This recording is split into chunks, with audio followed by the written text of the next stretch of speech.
এখন আমরা এসেছি কালিয়াগঞ্জ নাট মন্দিরে। এই যে মন্দিরটা বেশ সুন্দর, এটা ঢোকার রাস্তা। এই যে ঢুকছি এখন, এটা সিঁড়ি দিয়ে উপরে ওঠার রাস্তা আছে, মন্দির আছে।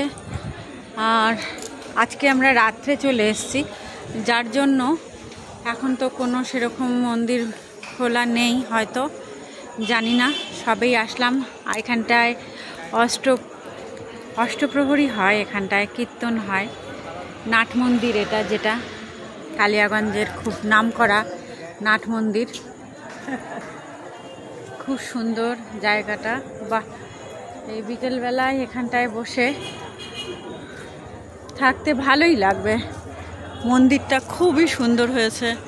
আমি অনেক আগে এসেছিলাম, তখন তো এত সুন্দর ছিল না, এত মন্দিরগুলো এত সুন্দর করেনি। যেখানেই যাবেন, যত দিন যাবে সেখানকার সব কিছু উন্নত হতে থাকবে। এখানে এই যে মায়ের মন্দির, বাহ! মায়ের মুখটা ভারী সুন্দর, দেখুন। যেহেতু তালা মারা আছে, আমি তো ভেতরে ঢুকতে পারছি না, এখান থেকেই দেখছি। খুব সুন্দর মন্দিরটা, খুব ভালো লাগছে দেখতে।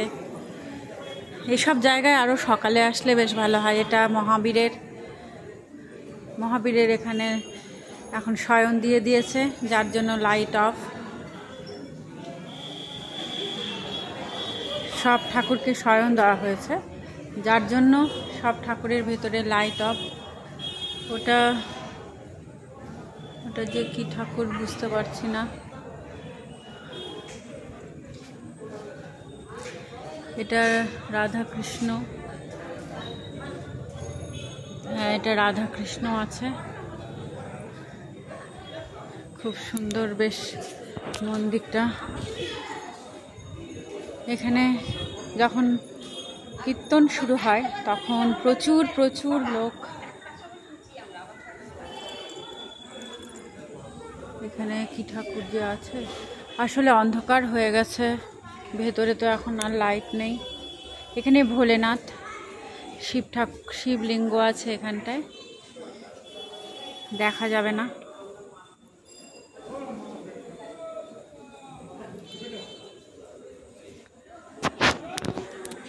এটা শিব মন্দির, ও এখানে লেখা আছে এটা শীতলা মায়ের মন্দির। এই যে এখানে শীতলা মা আছে।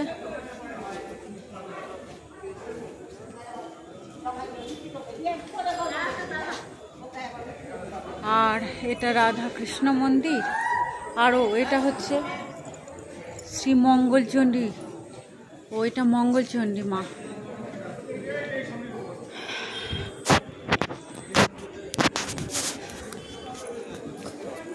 দারুণ করেছে মন্দিরটা, মন্দির চত্বরটাও অনেক বড়। অনেকগুলো মন্দির আছে। এটা দুর্গা মন্দির, এটা দুর্গা মায়ের মন্দির। এই যে উপরে সব লেখা আছে দুর্গা মন্দির। আর এটা শ্রী মহাপ্রভু মন্দির।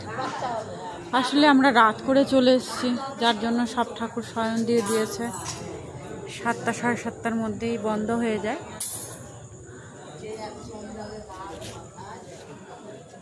এখানটায় কীর্তন হয় না,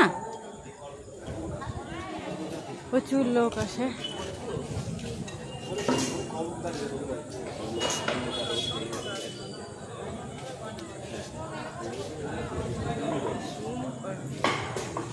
হ্যাঁ জুম তো করছে, ওগুলো সব ভেতরে অন্ধকার তো।